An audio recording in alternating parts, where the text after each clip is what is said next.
Thank you, thank you. I'm coming! Ready?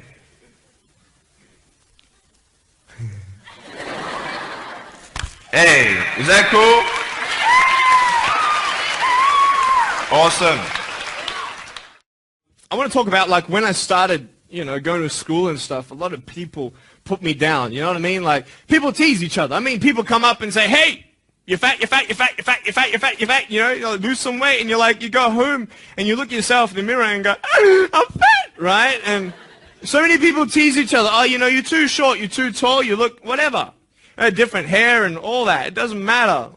See, the thing is, when you're in school, when you're growing up in life, it actually sort of matters to people how you look. And then it matters to you because it matters to others. Why? Why does it matter how you look? Because if they don't like you, then who will? If they don't accept you, then who will? And the fear that we have is that we're going to be alone, that we're not good enough. And, we have to change ourselves. And, so many people put me down and say, Nick, you look too weird, and no one's really your friend, and you can't do this, and you can't do that. And I couldn't change anything. It's not like just fixing my hair one day and everything's fine. It's not like, just whatever. I couldn't change my circumstance. I couldn't just one day wake up and say, hey, give me arms and legs. I need arms and legs. You know what I mean? Like, I went to a bodybuilder, and said, can you make me some arms and legs? No joking. Bodybuilder, you get it? Right? So this is the thing. I go up to people, can you give me a hand? Just joking. But it was so hard because people put me down. And I started believing that I was not good enough. I started believing that I was a failure. That I'd never ever be somebody who people would like or people would accept. And it was so hard, man. I thought to myself, I can't go on the soccer field like everybody else, and I can't ride my bike, and I can't skateboard, and all these sort of things. And I started getting depressed. I thought, what kind of purpose do I have to live? I mean, are you just here to live to die? I mean, is there not a purpose for me? Is there not a purpose in life? And I had questions and no answers. And I asked my mum and dad, why did this happen? I asked doctors, why did this happen? They don't know. There are some things in life that are out of your control that you can't change and you've got to live with. The choice that we have, though, is either to give up or keep on going. I want to ask you, what are you going to believe? Are you going to believe in yourself? Are you going to believe everybody else's judgment on you? Are you going to believe people when they say that you're a failure? When no one really likes you, no one really cares about you. Ask you how you are, and you say fine, but you're not fine, and they'll never know that. I tell you, life is interesting. Life's a journey. See this phone here? Let's say that I want to go to the phone, right? And I start from over here. Now, to get to the phone, it's not like I'm going to start meditating and going hum, right, and float across the air, right? It's not going to work. It's not like I'm going to go hum and woo, it's not going to work. So I have to take one step at a time, one step at a time, one step at a time. You can only take one step at a time. I don't care how big your step is, it's only one step at a time. You can't do 2 steps in one. You understand? So it's like one step at a time. And you take steps in this direction, you take steps in that direction. Sort of get lost along the way, and sometimes you fall down. Now, to illustrate my point, I'm going to jump off the table, do a back twist, and land on the floor. Okay? Is that cool? Are you ready? Oh, there's a clock there? Okay, can you move the clock for a second, please? Beautiful, beautiful. All right. You ready? So, are you guys ready? Just let me know when you're ready. Are you ready? Okay, ready? 1, 2. I'm joking, man. Are you serious? Just put the clock back there. If I did that, I'll break my arm or something. You know what I mean?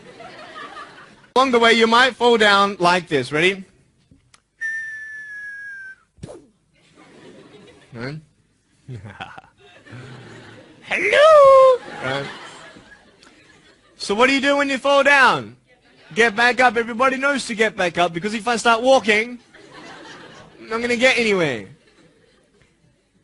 But I tell you, there are some times in life where you fall down and you feel like you don't have the strength to get back up.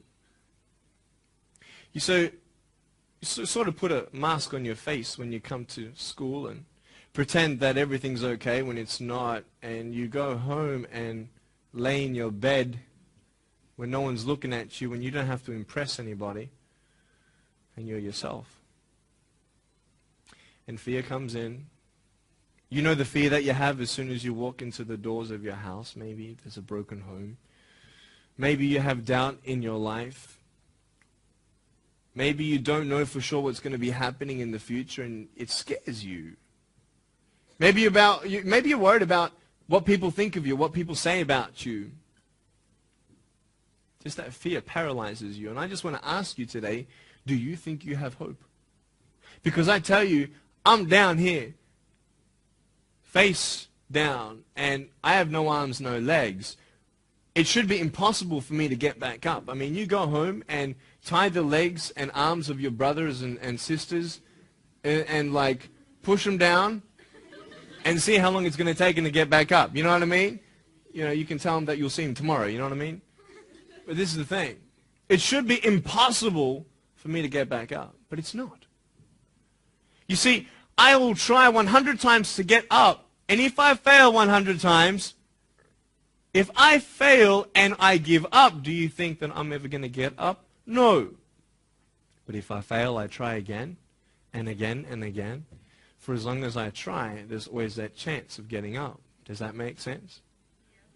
And it's not the end until you've given up. And just the fact that you're here should persuade you that you have another chance to get back up. There's still hope. I'm not here today to tell you that I understand your pain. I don't know how it feels to be abused. I don't know how it feels to feel, quote, fat and you've got an eating disorder. I don't know how it feels to have a broken home. I don't know how it feels. But I know how it feels to have a broken heart. And I know how it feels to be alone. And I want you to know that I found my strength in Jesus Christ, and you're going to find your strength in whatever you find it in. But I just want you to know that it's not the end. It matters how you're going to finish. Are you going to finish strong? And you will find that strength to get back up like this.